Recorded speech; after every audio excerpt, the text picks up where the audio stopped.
오늘은 우리 예수님께서 오신 성탄일입니다.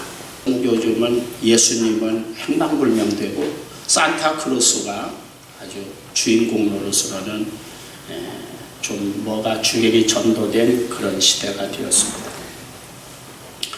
오늘 말씀은 예수님이 오심과 함께 성경에 많은 예수님에 대한 상징이 있지만 대표적인 상징 세 가지를 좀 말씀을 드리려고 합니다. 요즘에 인터넷의 검색 순위 1위가 뭐라고 그래요? 안녕하세요, 안녕하십니까? 라고 그래요. 안녕하지 못하다 국민들이 그래서 안녕하십니까? 그게 아주 유행어가 되었다. 또 인터넷 패러디 한 40-50순위 보니까 몇 사람이 개를 끌고 갑니다. 개를 끌고 가는데 개보다 앞서 가는 사람은 개보다 나은 사람,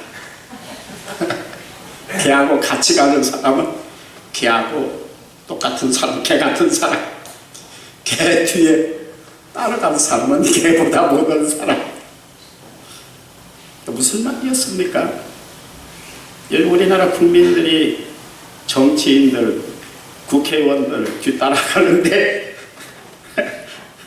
그 인터넷 패러디는 개 뒤에 따라가면 개보다 못한 사람이다. 웃지도 않습니까 저는. 이런 말하자면 인터넷 검색 순위 패러디 이런 것들을 보면 참 우리가 어떤 시대를 살고 있는지 참 알게 됩니다. 그런데 오늘 말씀은 우리가 현대인들은 누구를 길잡이로 해서 따라가느냐 그런 문제를 인터넷은 패러디했지만 성도들의 지금 요한복음 1장에서는 세례 요한을 예수님의 길잡이다, 선구자다 이렇게 지금 소개하고 그 예수님의 길잡이인 세례 요한이 예수님을 뭐라고 소개했느냐 하면 세상 죄를 지고 가는 하나님의 어린 양이다 이렇게 표현을 했습니다. 요한복음은 그러니까 예수님이 1장에서 천지 만물을 창조하신 하나님이시다 제일 먼저 그렇게 소개하고 그 다음에는 이제 세례 요한이 예수님을 소개하는데 세상 죄를 지고 가는 하나님의 어린 양이다. 이 세례 요한의 선언은 가르침은 사실은 구약 성경을 대표하는 겁니다. 여러분들이 세례 요한의 위상을 이해할 때 신약 성경에 기록되어 있지만 신약의 사람이 아닙니다. 구약을 마무리 짓는 구약의 마지막 주자입니다. 그래서 세례 요한까지 구약입니다. 구약을 대표하는 세례 요한이 예수님을 소개하고 그의 사명을 마감하고 죽는 겁니다. 그리고 예수님 시대가 열리는 것이죠. 그런데 그 구약의 마지막 주자인 세례 요한은 예수님을 세상 죄를 지고 가는 세상 죄를 지시기 위해서 십자가에서 자기 자신을 희생해 죽으시는 희생의 어린 양이다. 구약 성경에서는 사람이 죄를 사함받는 방법이 딱 한 가지 나왔어요. 소든지 양이든지 잡아서 그 피를 제단에 쏟아붓는 겁니다. 그 피를 양을 잡기 전에 먼저 그 양을 끌고 온 사람 머리에다 제사장을 손을 얹고 이쪽 그 양의 머리에 손을 얹고 기도합니다. 이 인간, 이 말종 같은 놈, 악질 같은 놈, 아주 더럽고 추잡한 놈, 이 인간이 지은 죄를 이 양에게 다 전가시켜서 뒤집어 씌우고 이 사람이 죄를 졌는데 죽기는 양이 대신 죽는 겁니다. 피를 흘린다는 것은 죽음을 상징하는 것이죠. 왜냐하면 사람은 생명이 하나예요, 둘이에요? 하나니까 회개할 기회를 주시는 것이고 회개하면은 하나님은 용서하신다고 하는 것을 가르치시는 겁니다. 그래서 이 죄인은 자기가 지은 죄 때문에 내가 죽어야 되지만 죄값은 사망이기 때문에 내가 죽어야 되지만 내 생명은 하나뿐이니까 하나님 대단히 죄송합니다. 다시는 내가 죄 짓지 않겠습니다. 그리고는 양을 끌고 오면 제사장은 이 죄인의 머리에 손 얹고 양의 머리에 손 얹어가지고 이 제사장을 통로를 해서 죄가 양에게 전부 다 정가되는 겁니다. 마치 전기선을 연결하면은 전기가 쫙 흐르는 것처럼 그렇게 해서 이 양에게 죄를 뒤집어 씌워서 죽이는 겁니다. 이 사람의 죄를 대신 뒤집어 쓰고 죽는 겁니다. 그것을 지금 구약에서는 4,000년 동안 죄가 있으면 죄값은 사망이다. 죄가 있으면 누군가 죽어야 된다.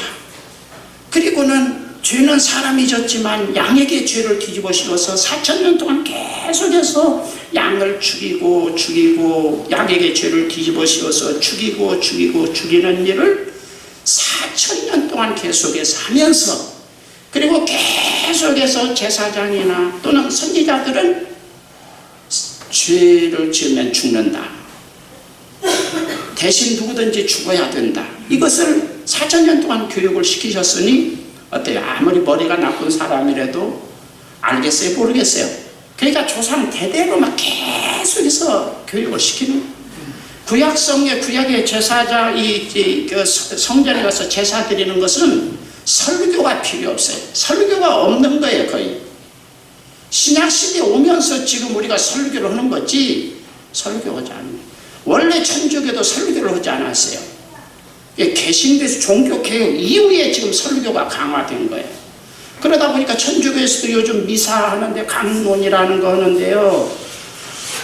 개신교에서 너무나 알기 쉽게 자꾸 그냥 예화하다고 그렇게 하니까 천주교 사람들이 막 개신교로 가니까 이래서는 안 되겠다. 그래가지고 요즘 설교 비슷하게 하는 거예요. 원래는 천주교에서는 네티너로 하는 거예요. 알아듣든지 말든지 그냥 막 네티너로 오면요. 보통 사람 알아들어요? 못 알아들어요? 니네들 못 알아들어도 괜찮아. 하나님만 믿으면 돼. 그리고 그 신부가 속죄의 기도를 하면 죄사함을 받는다는 신부의 속죄권을 굉장히 강조한 것이죠. 중보권이라든가 그런 것들을 바로 잡은 것이 개신교고 또 개신교에서는 막 설교를 이렇게 알기 쉽게 한 거예요. 이건 종교 개혁 이후에 여러분들이 받은 축복입니다. 원래 천주교에서는 설교하지 않는 거예요. 그러니까 구약에서도 제사장들이 설교하는 거 아니에요. 그냥 성경 읽기만 하는 거예요. 그런데 지금 예수님께서 이 세상에 하나님의 독생자로 보냄을 받았는데 그 분을 구약에서 계속해서 4,000년 동안 가르쳐온 바로 죄를 뒤집어 쓴 하나님의 어린 양. 예수님은 온 인류의 죄를 뒤집어 쓰시고 죽기 위해서 오신 희생의 제물 하나님의 어린 양이다. 이렇게 세례 요한은 예수님을 소개하는 거예요.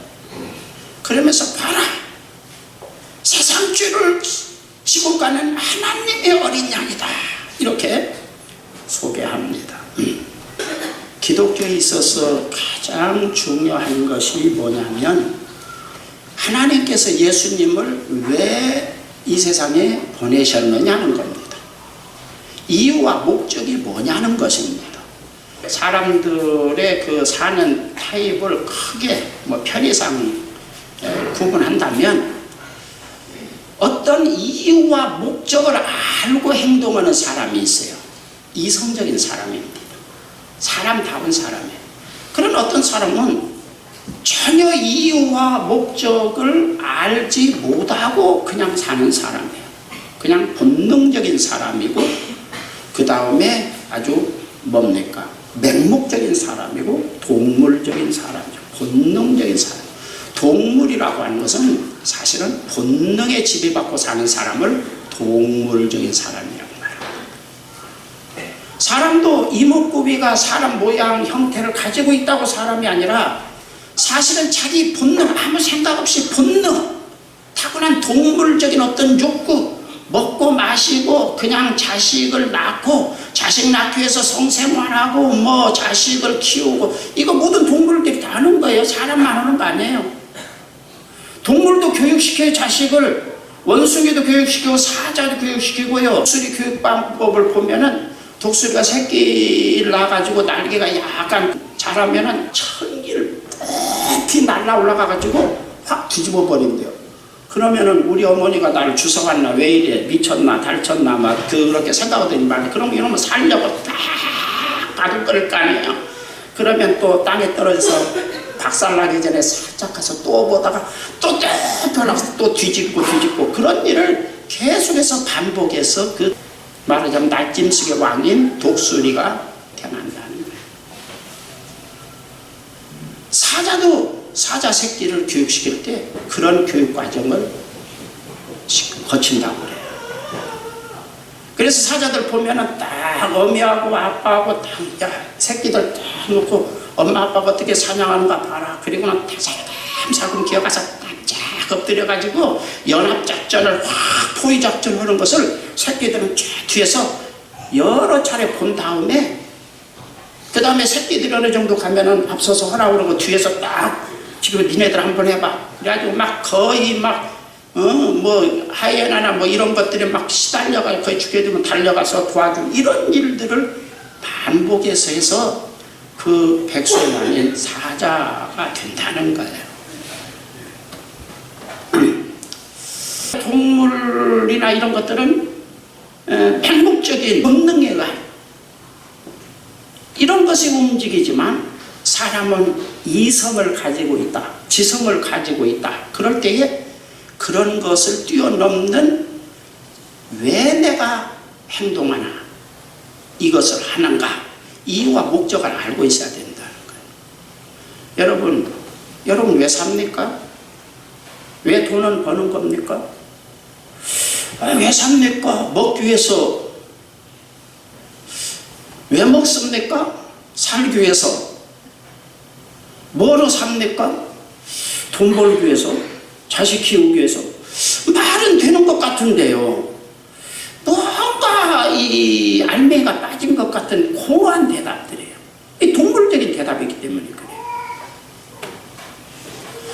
그래서 기독교에서는 창조주, 우리를 창조하신 하나님을 영화롭게 하기 위해서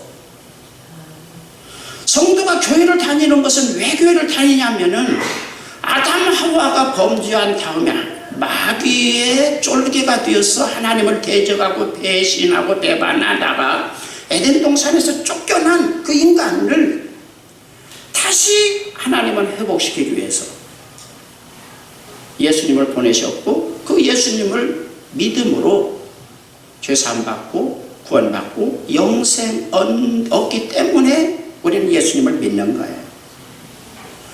그래서 왜 예수님을 믿느냐? 그럴 때 그 이유와 목적이 요한복음 3장 16절에 나와 있기 때문에 요한복음 3장 16절을 성경 전체를 통제하는 관제탑 같은 성경 구절이라고 말씀하는 거예요.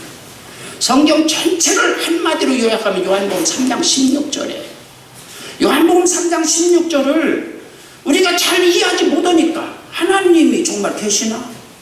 그것을 우리로 하여금 설명하고 믿도록 하기 위해서 구약의 기적이라든가 병고침이라든가 뭐 하나님의 축복이라든가 홍해가 갈라졌다든가 이런 내용들이 거기에 필요한 거예요. 홍해가 어떻게 갈라져요? 뭐 기도한다고 갈라져요? 그 홍해가 갈라지겠어요? 하나님이 계신다. 그런 어떤 말하자면 하나님을 설명하는 것이 구약이에요. 하나님이 계신다. 하나님이 인간을 창조하셨다. 하나님은 지금도 인간 역사를 섭리하시고 지배하고 계신다. 그리고 또 하나님은 우리를 사랑하신다 라고 하는 것을 성경을 통해서 우리가 배우는 거예요. 그래서 성경에 많은 분량이 필요한 거예요. 요한복음 3장 16절을 설명하기 위해서 성경이 필요한 거예요. 그러니까 아주 간단해요. 신앙생활은 뭐 성경이 지금 66권, 이게 한 권이 아니라 66권을 묶어놓은 겁니다. 66권을 적어도 1500여 년간에 걸쳐서 한 40명, 40명에서 한 50명 가까운 사람이 성경을 썼어요. 그것을 편집해 놓은 거예요. 이 성경 읽고 이게 처음부터 끝까지 무슨 말인지 어디를 보면은 그냥 막 기적이 나타나고 어디 보면 축복받았다고 이야기가 나오고 그러니까 그 축복받은 그 이야기만 우리는 몰입하는데 성경 전체의 요약이 뭐냐? 핵심이 뭐냐? 뭘 강조하고 있느냐? 우리 대학교 가면 리포트 쓰는데 보통 A4 용지 뭐 한 장, 두 장 요약하는데 이건 요한복음 3장 16절은 성경 전체를 단 두 줄이나 한 줄에 요약한 거예요. 알기 쉽게. 하도 우리가 머리가 나쁘니까 성경 읽으라면 그냥 핑계대고 잘 안 읽으니까 요한복음 3장 16절만 제대로 이해하고 있으면 여러분들은 성경을 많이 읽으세요. 읽어야죠. 더 심도 깊게 신앙생활을 하려면 잘 읽어야 되지만 난 까막눈이어서 잘 모릅니다. 나는 시간 없으니까 요한복음 3장 16절만 제대로 이해하고 있으면 구원받기에 넉넉한 말씀입니다. 이것은 모든 기독교의 2000년 역사에 있어서 모든 신학자들이 증명한 바예요. 근데 요즘은 요한복음 3장 16절이 뒤로 밀려나 버렸어요. 저 뒤로 쫓겨나 버렸어요. 그리고 이 세상에 축복이 병 낫는 것이니 기적이니 어쩌고저쩌고 이런 이야기를 자꾸 하다 보니까 요한복음 3장 16절 교회에서 쫓아내버린 거예요. 사실은 기독교 안에 있는 이런 사고방식을 가진 목사들이 어쩜 교회들이 이단일는지 몰라요. 이게 무슨 일이에요 이게. 그래서 너 왜 예수님을 믿느냐? 예수님 믿는 이유가 뭐냐? 예수님을 믿는 목적이 뭐냐? 그것을 설명하는 것이 요한복음 3장 16절에 이유와 목적을 모르고 인생을 사는 사람이 얼마나 말이 안 되는가 보세요. 내가 어떤 사람이 전철에서 친구를 만나서 여보게 오랜만이네. 인사하고 어디 가나? 그랬더니 나 몰라. 내가 어디 갔지? 만약에 그렇게 됐다면 가는 목적지도 모르고 전철을 타고 있다는 겁니다. 그럼 이게 정신이 제대로 건전한 사람이 정신병자요. 정신병자거나 치매일 겁니다. 또 어디 간대 춘천 간답니다. 그래서 이제 목적지는 춘천이에요. 그래서 왜 가나? 그랬더니 내가 왜 가지? 춘천에 가는 이유를 모른답니다. 목적은 춘천인데 이것도 정신병자죠. 어때요? 괜찮아요? 괜찮은 사람이요. 이거 심히 염려스러운 사람이요. 여러분 신앙생활에 있어서 가장 중요한 것은 너 왜 예수 믿나? 왜 교회 다니라는 겁니다. 복 받으려고? 신약성경에 그런 이야기 없습니다. 내가 단한컨대 그냥 막 확대해서 가면 좀 그냥 주워 담을 만한 성경 구절이 한두 구절 있을지 모르지만 전혀 없습니다. 그런데 우리는 막 그런 이야기들을 해요. 왜 가재 눈을 하고 나를 쳐다봐요? 집에 가셔서 신약 성경을 눈을 딱 뒤집고 쳐다보세요. 그런 이야기가 있는 거 없습니다. 신약 성경은 그런 것을 취급하지 않아요. 구약 성경에서 말리는 하나님을 안 믿는 사람을 가까이 끌어오기 위해서 막 이런저런 이야기를 하지만 신약 성경에 딱 들어오면 그런 이야기 안 했습니다. 오히려 계속해서 그런데 헷갈린 사람을 뭐라고 합니까? 부자가 천국 가기 어렵다. 그런 말씀이 정리가 확 떨어져 버리는 겁니다. 기도도 그렇게 기도 많이 바리새인들이 기도 많이 하죠. 하루에 3번씩 성전에 올라가서 기도 무엇을 먹을까 마실까? 그 이방인들이 하는 짓거리요. 너희는 그의 나라와 그 일을 먼저 구하라. 그리하면 먹을 거 마실 거 내가 챙겨서 줄 거니까. 우리는 이러한 신학의 예수님의 대선언을 완전히 그냥 쫓아내버리고 아주 막 지 마음대로 막 그냥. 왜냐하면 여러분들이 하도 그걸 좋아하니까. 며칠 전에 요즘 안녕하십니까 하고 인터넷 패러디에 개보다 뒤에 가는 사람은 개에게 끌려가는 사람인데 개만도 못하다. 그렇죠? 누구들을 개라고 그래 지금? 우리 백성들, 국민들을 국민들은 사람이고 앞에서 우리 끌고 가는 사람 누구예요 지금? 여러분들이 자칫 잘못하면 개에게 끌려가는 개만도 모든 사람이 될는지도 몰라요. 신자들이. 나는 왜 예수님을 믿느냐? 예수님을 믿는 목적이 뭐냐? 거기에 대한 해답을 여러분 자신이 얻기를 바랍니다. 예수님은 우리 죄를 대신 담당하시기 위해서 하나님이 보내신 메시아시다, 구원자시다, 희생의 어린 양이시다. 이런 믿음이 여러분에게 있기를 주의 이름으로 축원합니다. 초대교회 성도들의 별명은 두 가지였습니다. 그리스티아누스, 우리 요즘 말하는 그리스도인. 저 사람 그리스도인이야. 그리스티아누스란 말은 복사판이면 예수님을 그대로 복사한 복사판이다. 이것은 좋은 말로 쓴 게 아닙니다. 그 당시에 빈정거리는 말입니다. 저 바보요, 저 예수쟁이요, 예수 꼭 닮은 사람이요. 융통성이 없어. 죽는다 그래도 그냥 거짓말 한 번 하면 살 건데, 거짓말 한 번 하면 1억 정도 2억 정도 벌 건데 그냥 거짓말 안 하고 그리고 손해보고 저렇게 그냥 꽁보리를 먹고 오두막집에서 살아. 저런 머저리 같은 쪼다 같은 병신 같은 새끼들, 저런 사람들은 취직시키면 안 돼. 회사 사장이 볼 때 좀 거짓말도 하고 그래가지고 회사의 이익을 위해서 좀 융통성도 있어야 되는데, 이건 그냥 거짓말 좀 해야 될 때도 거짓말 안 해가지고 회사에 그냥 몇천만 원씩 손해를 끼치고, 이런 사람들을 취직시키면 좋겠어, 안 시키겠어요? 취직시킬 수 없어요. 그래가지고 사회에서 왕따당한 사람들, 이게 그리스도인이란 말이에요.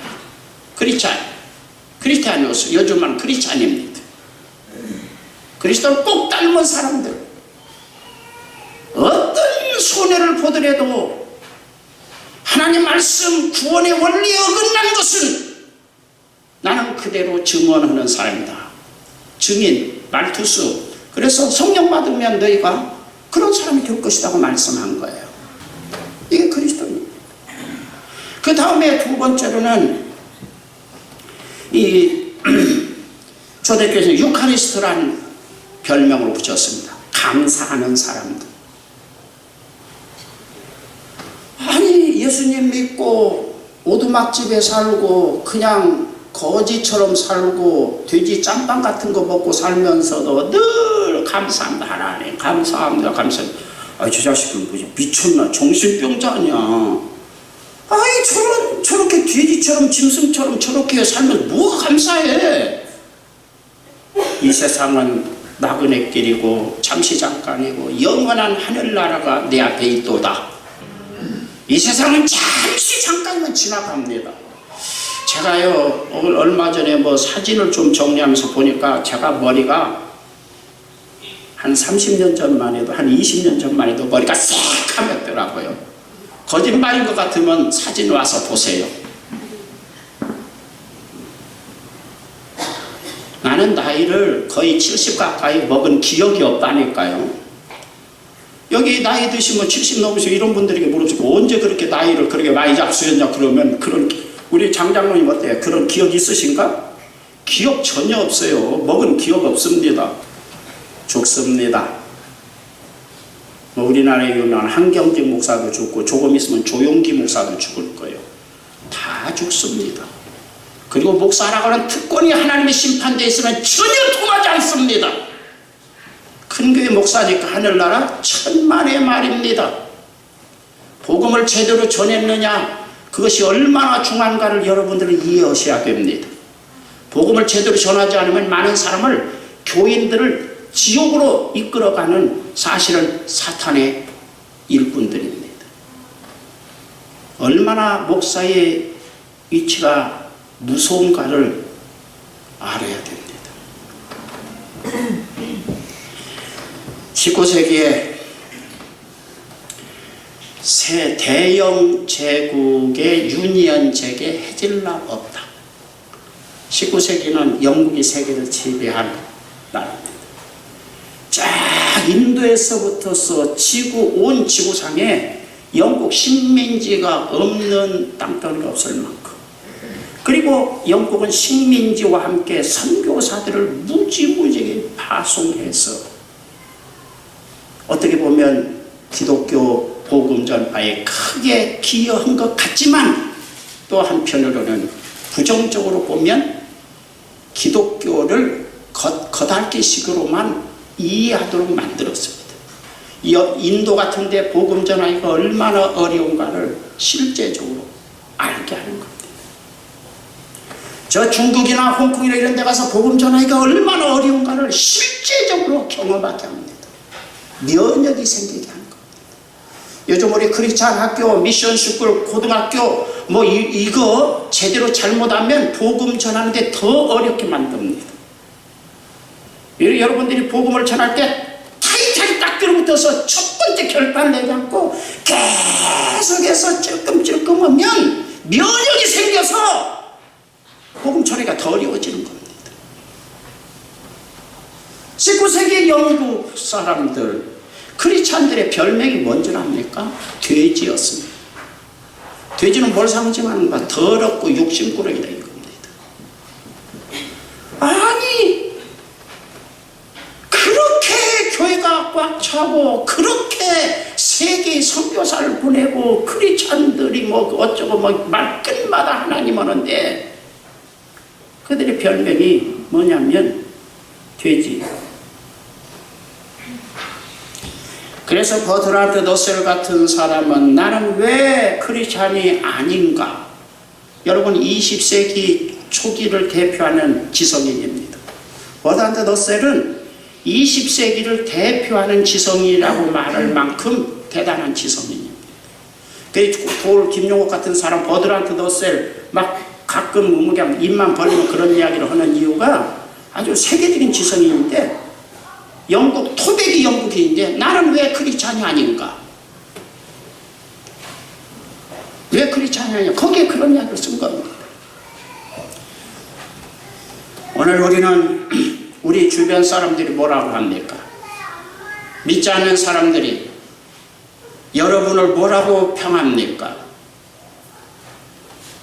부도덕하고 거짓말쟁이고 아주 욕심쟁이고 지 성공과 지 사업과 지 가정과 지 자식 새끼와 지가 잘 먹고 잘 살기를 위해서는 수단과 방법을 가리지 않는 사람이라고 혹시 말하지는 않습니까? 그런데 저는 감사한 것은 우리 교회는 그런 사람을 못 다닌다는 겁니다. 회개하든지 그냥 교회를 나가든지 하지 우리 교회는 그런 사람이 하도 이런 설교를 자주 하니까 못 다니기 위해서 우리 여기 있는 사람 별로 그런 사람이 없는 것 같아요. 그래서 한 사람 정도 있는지 모르겠어요. 우리 교회는 그런 사람 별로 없는 것 같아요. 우리는 정결과 희생의 상징인 양 같은 사람입니다. 양입니다. 그래서 성도는 초식동물인 양입니다. 자기를 희생할전정 다른 사람을 죽이고 물어뜯는 늑대나 이리가 아닙니다. 믿습니까? 신자는 육식동물이 아닙니다. 이웃 것을 막 뺏고 그냥 어떻게든지 내 배를 채우려고는 늑대나 일이나 육식동물이 아니다는 말이에요. 잘 이해하시기 바랍니다.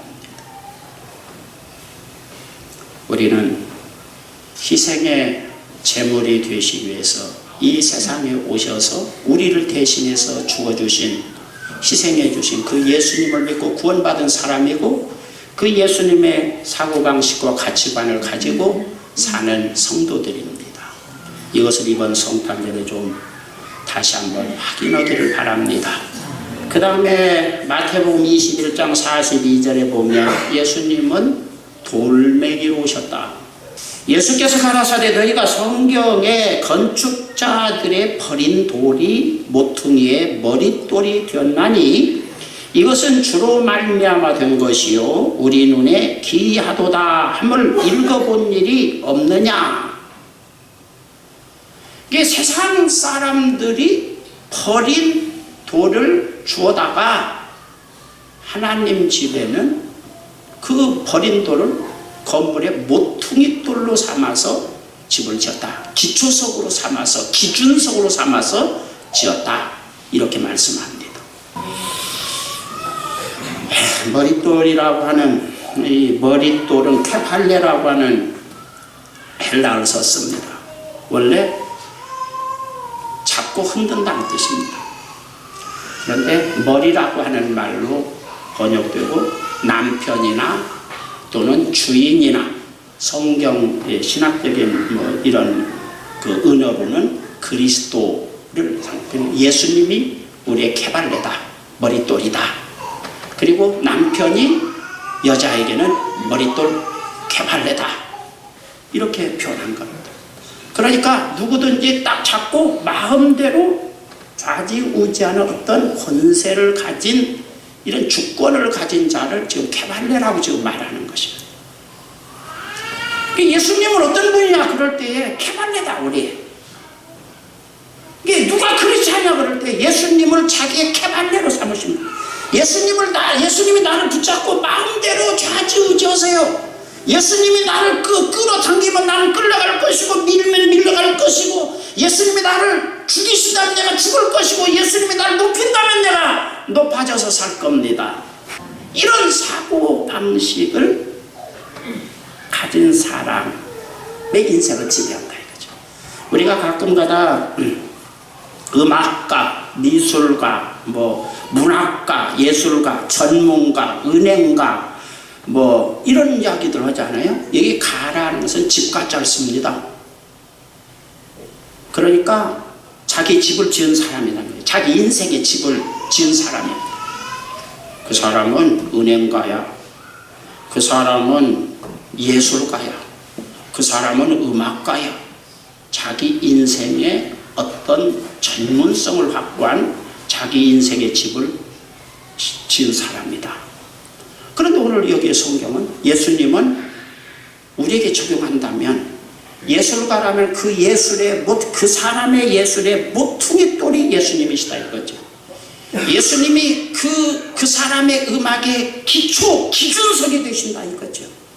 이 공사를 하면서 이 벽돌 전부 다 쌌거든요. 지금 저 벽 사이에 한 20cm, 30cm 띄고 벽 쌌는데요. 이거 제일 처음에 벽돌 쌓는 사람이 6, 7명이 왔는데요. 다 그 중에 다 2급, 3급 그 기능사 왔는데 1급 기능사가 딱 한 명 왔어요. 그 사람은요, 지금 줄 딱 끼고 여기다가 벽돌 한 장 놓고는 또 저기 가서 벽돌 한 장 놓고는 싹 이렇게 왔다 갔다만 하더라고요. 다른 사람 그냥 뭐 벽돌 전화하고 쌓고 그런데 그 사람은 딱 벽돌 하나 딱 잡아가 여기다 딱 한 장 딱 놓고 그 다음에 또 한 이만큼 가면 또 그 위에다가 딱딱 놓아가지고 또 저쪽에 가서 그거 이렇게 딱딱 놓아주고 그거는 뒷짐 튀고 왔다 갔다만 해요. 그리고 돈을 일 안 했으니까 적게 받을 것 같죠? 돈 더 많이 받아요. 그 사람이 일도 안 하면서. 그 사람이 1급 기능사 자격증을 가진 사람이에요. 벽돌 쌓는데. 말하자면은 우리 인생의 집을 질 때 예술가라고 하면 음악가라면 그 사람의 음악에 있어서 제일 먼저 기준이 되는 벽돌이 누구냐면 예수님이시다는 거예요. 그래서 예수님을 기준으로 해서 자기 음악의 세계를 펴고 음악을 발표하고 노래도 하고 작곡도 하고 그렇게 한다 이거예요. 그렇게 살아야 된다 이거예요. 사업가라면 사업가도요. 사업을 한다면 그 사람이 회사를 경영할 때 돈을 벌고 쓸 때 예수님의 사고방식, 예수님의 가치관을 기준해서 돈을 벌기도 하고 쓰기도 한다 이거예요. 그런 분이 되시기 위해서 예수님이 오셨다는 겁니다. 이걸 크리스천이라고 해요. 크리스천입니다. 이걸 예수님 믿는 사람이라고 그래요. 그리고 그런 사람을 하나님이 보실 때 축복하시겠죠. 교회는 다니는데 지 마음대로 오고는 무늬만 기독교예요. 여러분 모든 가짜는 진짜를 닮았다. 가짜는요 전부 다 진짜하고 똑같습니다. 똑같죠? 이제 가방, 요즘 짝퉁 가방 어때? 자주 이야기하는데 진짜하고 정말 똑같아요. 전문가가 아니면 구별하지 못한대요. 전문가가 아니면 구별하지 못하니까 다른 사람은 다 그냥 뭐 진짜처럼 취급을 인정할지라도 전문가가 뭐라고 그럴까요? 저거 짝퉁이구먼. 사람은 멀쩡히 생겼는데 어떻게 짝퉁 가방 들고 다니네? 그러지 않겠습니까? 심판은 짝퉁을 가려내는 겁니다. 여러분, 심판을 만만히 생각하지 마세요. 하나님의 심판대는 믿지 않는 사람들은 물론이지만 가장 엄하게 적용되는 심판이 교회 다니는 사람에 대한 심판일 겁니다. 짝퉁을 가려내는 겁니다. 이건 진짜같이 교묘하게 그냥 아주 막 양가죽을 뒤집어 써가지고 이거 보통 사람 구분하지 못할지라도 하나님의 심판대에서는 그것을 가려낼 겁니다. 하나님의 가치관, 하나님의 인생관, 하나님의 기준, 예수님의 기준, 이것을 적용하면서 살기를 주의 이름으로 축원합니다. 그 다음에 예수님은 뭘로 우리에게 이 세상에 오셨느냐 하면 길이 되시기 위해 길로 오셨다는 겁니다. 요한복음 14장 6절에 예수께서 가라사대 내가 곧 길이요 진리요 생명이니 나로 말미암지 않고는 아버지께로 올 자가 없느니라. 하늘나라 들어가는 길로 오셨다는 겁니다. 이 길로 다니기를 바랍니다. 꼭 못된 짐승은 길도 없는 데로 다니거든요. 삐딱한 사람이었고 길 없는 데로 그냥 막 다니는데요. 길로 다니기를 바랍니다. 예수님은 우리가 천국에 이르는 길이고 하나님 앞에 이르는 길이고 영생에 이르는 길이고 축복에 이르는 길이고 또 병이 들었다면 병 고침에 이르는 길이고 우리에게 길이 되시기 위해서 오신 겁니다. 우리 앞에는 성경적으로 말하면 두 가지 길이 있습니다. 세상에 길이 많지만 갈래길이 많지만 하나님 앞에 딱 우리에게 예수님이 제시한 것은 두 개의 길이 있습니다. 하나는 좁은 길이고 하나는 넓은 길입니다. 많은 사람이 그냥 떼지어서 가고 아스팔트로 쫙 깔려서 걸려 넘어질 돌멩이 하나 없이 평탄한 길입니다. 넓은 길입니다. 많은 사람이 갑니다. 그러나 그 끝에는 마지막 끝이 좋지 않다는 겁니다. 사망이라는 겁니다. 지옥이라는 겁니다. 그러나 생명길은 좁은 길이고 길도 험하고 협착하고 아주 삐뚤빼뚤하고 삐뚤빼뚤하니까 좁은 길 자전거 타고 가기도 힘들어. 맨발로 자기 발로 걸어가야 돼. 여러분 차 타고 편안하게 요령 있게 편안하게 예수님 믿으려고 하는 사람 조심하십시오. 여러분 스스로가 판단해 봐야 됩니다. 우리는 아마 우리 교회 의자가 좀 오래된 옛날 그대로 의자 그렇게 비싸지도 않아요. 가려면. 그런데 그냥 놔뒀는데 생각 같아서는 그냥 마루 깔고 그냥 무릎 꿇고 앉아서 예배 드렸으면 좋겠어요. 반드시 책상 다리 넣지 못하게 하고 그냥 무릎을 딱 꿇고 예배 끝날 때까지, 그리고 설교도 한 2시간씩 하고 그래야 지금 되는데 우리는 너무나 이거 요령 그냥 편하게 예수님을 믿으려고. 좁은 길, 원시적인 아주 토속적인 원복음을 여러분들이 제대로 믿기를 주의 이름으로 축원합니다. 그것이 생명을 얻는 길입니다. 그 예수님의 첫 설교에서 예수님의 데뷔 설교, 마태복음 5장, 6장, 7장이 데뷔 설교인데요. 데뷔 설교에서 이 말씀을 하신 겁니다. 좁은 길로 가라. 좁은 길 끝이 생명이다. 영생길이다. 넓은 길로 가면 많은 사람이 가고 막 그냥 많은 사람이 가니까 옳다고 하나님이 함께 하니까 막 옳지.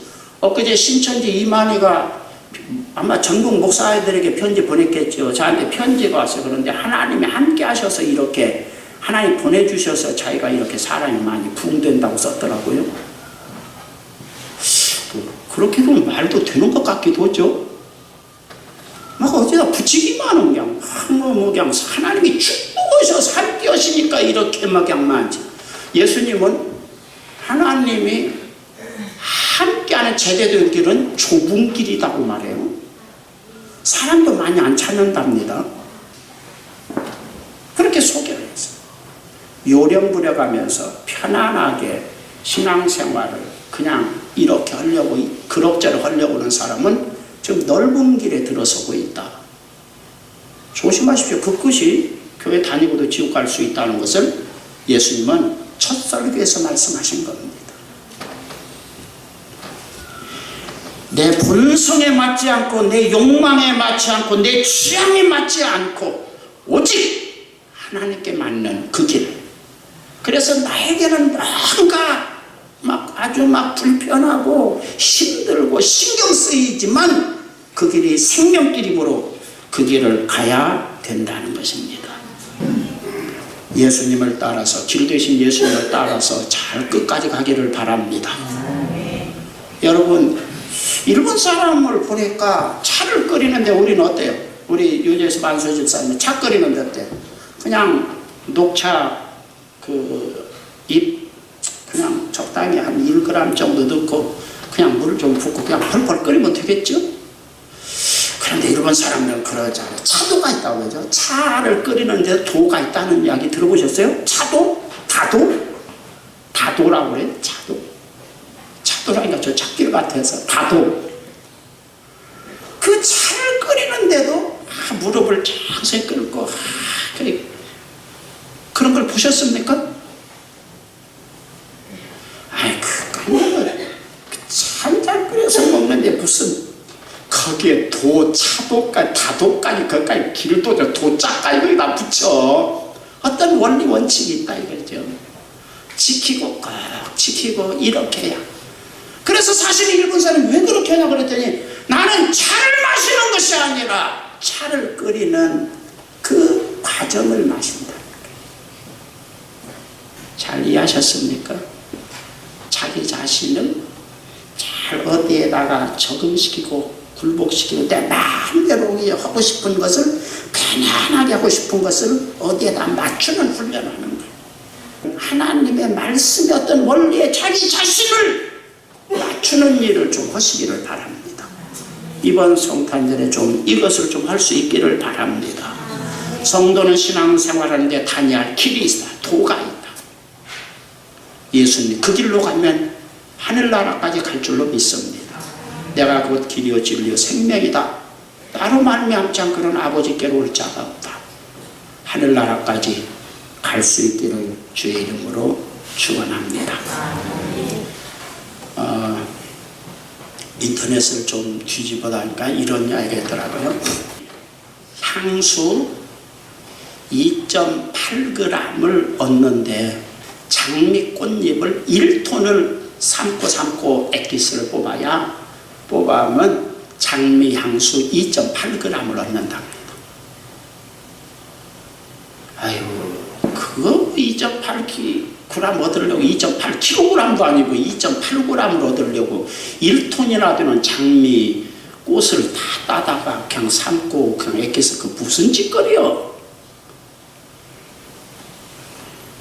여러분 값 있는 것을 얻기 위해서 또 우리가 신앙생활을 제대로 하기 위해서 어떤 자기 희생의 과정, 헌신의 과정, 자기 노력의 과정 이런 것들도 필요한 줄로 믿습니다.